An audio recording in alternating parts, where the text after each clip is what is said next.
తెలంగాణను కొల్లగొట్టిన కేసీఆర్, హరీష్, కేటీఆర్ను ఎన్నడు అరెస్టు చేస్తారో మీరు చెప్పాల్సిందిగా నేను ఈరోజు అడుగుతున్నా. అందుకే ధర్మపురి అరవింద్ గారికి పరపతి లేదు. మోడీ దగ్గర ఈనాడు ఆయన మాట చెల్లుబాటు కాదు. కాబట్టి పార్లమెంట్లో ఆయన ఉన్నాడు.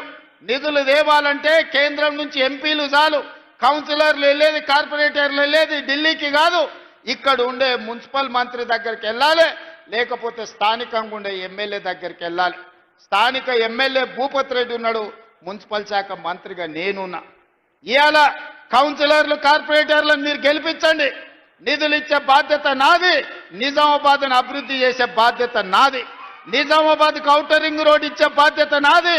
మంచి ప్రాజెక్టును పూర్తి చేసి, భూపతి రెడ్డి అడిగిన ఇరిగేషన్ ప్రాజెక్టులను పూర్తి చేసి నిధులిచ్చి నిజామాబాద్ను అభివృద్ధి చేసే బాధ్యత మరి అందుకే ఇవాళ ఇక్కడికి వచ్చిన మా యువకులను అడుగుతున్నా, మీరు గాడిదకు గడ్డేసి మీరు ఆవుకు పాలు పిండుతామంటే సాధ్యమా?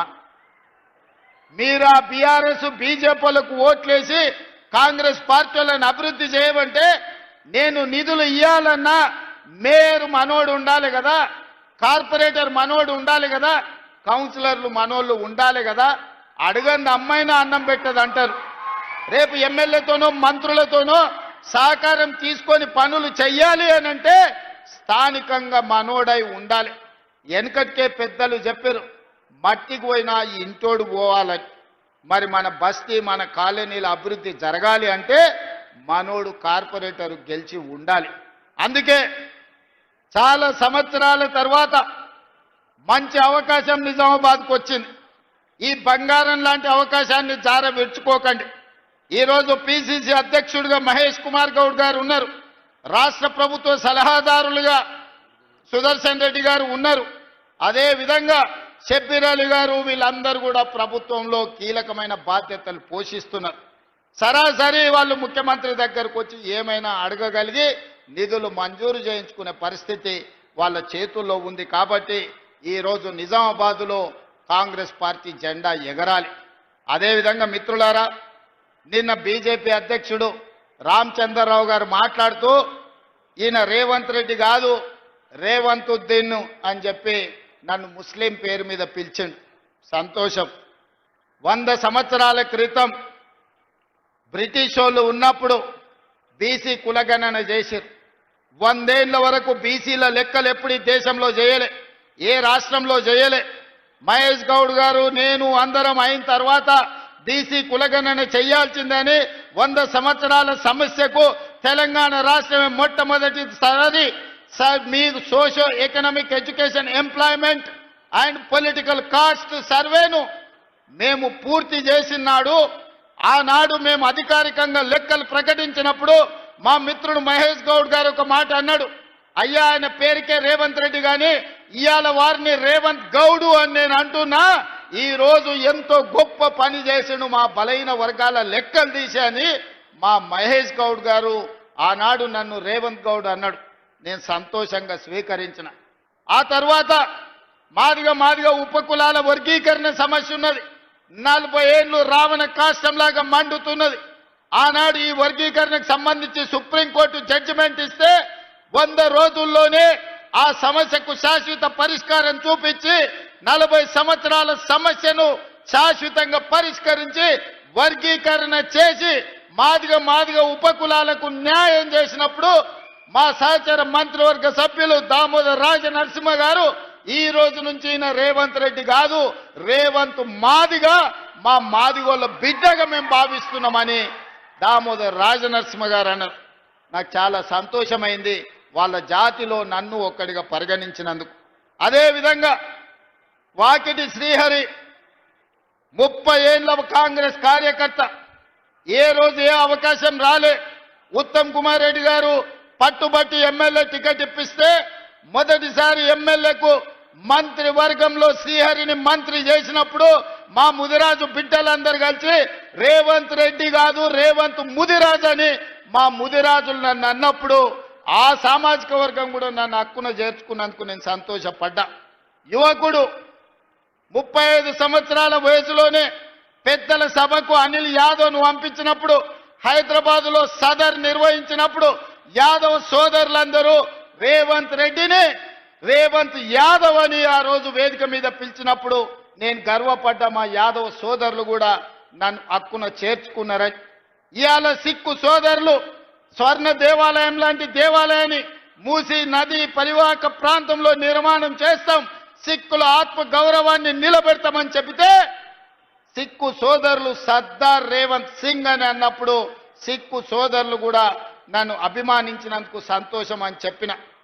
वैसे ही मैं कल मुसलमान के मीटिंग में गया, जगह जगह पे मुसलमानों के और 4% जो रिजर्वेशन हमने दिया, 4% रिजर्वेशन बचाने के लिए हम लोग मेहनत कर रहे हैं.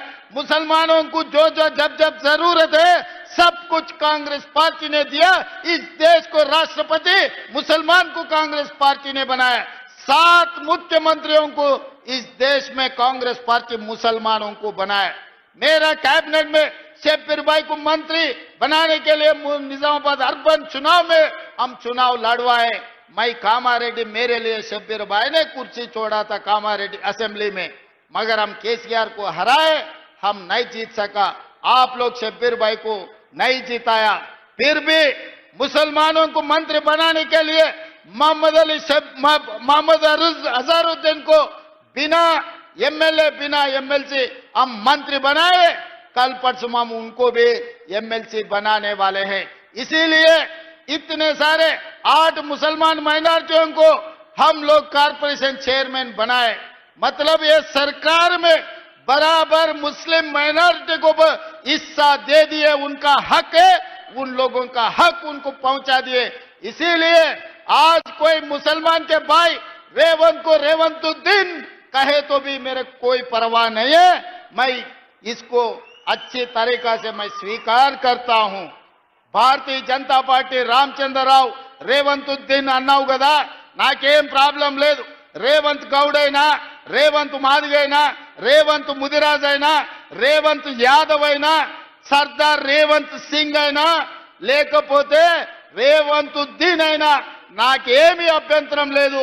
అన్ని కులాలను అన్ని మతాలను సమన్వయం చేసుకొని రాష్ట్రాన్ని పరిపాలించి రాష్ట్ర ప్రజలకు సంక్షేమాన్ని అమలు చేసి రాష్ట్రాన్ని అభివృద్ధి పదం వైపు నడిపించి దేశంలోనే నెంబర్ 1 రాష్ట్రంగా తెలంగాణను నిలబెట్టే అవకాశం 4 కోట్ల ప్రజలు ఇచ్చిండ్రు.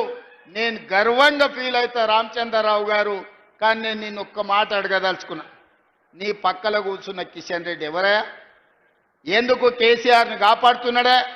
కాళేశ్వరం అవినీతిలో 48 గంటల్లో అరెస్టు చేస్తామన్న కిషన్ రెడ్డి కేసీఆర్ని ఎందుకు కాపాడుతున్నాడే? ఇవాళ కిషన్ రెడ్డి కాదు, కిషన్ రెడ్డి కల్వకుంట్ల కిషన్ రావుగా మారిండు. ఆ సంగతి నీకు తెలుసా రామచంద్రరావు గారు? ధర్మపురి అరవింద్ గారు, మీ కిషన్ రెడ్డి కాదు. ఇవాళ మీ కిషన్ రెడ్డి కల్వకుంట్ల కిషన్ రావుగా మారిండు. కేసీఆర్ కో కొడుకున్నాడు, కేసీఆర్ కో పుత్రుడు ఉన్నాడు, దొంగ పుత్రుడు కేటీఆర్. ఇవాళ కేసీఆర్కి ఇంకో దత్తత పుత్రుడు ఉన్నాడు, ఆయన పేరు కల్వకుంట్ల కిషన్ రావు. దొంగ పుత్రుడు దత్తపుత్రుడు కలిసి ఈ రోజు కేసీఆర్ అవినీతిని కాపాడే ప్రయత్నం చేస్తున్నారు. మొట్టమొదట రామచంద్రరావు గారు కిషన్ రెడ్డి గారిని జనజీవన స్రవంతిలోకి తీసుకురా. ఈరోజు కేసీఆర్ కు కాదు ఊడిగం చేయాల్సింది, తెలంగాణ ప్రజలకు సేవలు అందించాలి. నిజంగానే మీకు పరపతి ఉంటే మున్సిపాలిటీలలో ఓట్లు అడగాలంటే నిజామాబాద్ కార్పొరేషన్ ని స్మార్ట్ సిటీలో ఈరోజు మీరు ప్రకటించండి. హైదరాబాద్ నగరంలో మూసీ నిర్మాణం, అహ్మదాబాద్లో మీరు నర్మదా నది రివర్ ఫ్రంట్ కట్టుకుంటారు, ఢిల్లీలో యమునా నది కట్టుకుంటారు, ఉత్తరప్రదేశ్లో గంగా నది కట్టుకుంటారు. మా హైదరాబాద్కు మాత్రం మూసీ నది ప్రక్షాళన జరగొద్దా? మోడీ నిధులు ఇయ్యడా? మోడీకి ఓట్లు ఇయ్యలేదా? బీజేపీకి 8 సీట్లు ఇవ్వలేదా? తెలంగాణ నుంచి 8 మంది ఎంపీలను ఇస్తే 2 మంత్రులను చేసినామంటున్నారు, కానీ ₹1 కూడా తెలంగాణకి ఇవ్వలేదు. ఇది దుర్మార్గం కాదా అని నేను బీజేపీ నాయకులను అడుగుతున్నా.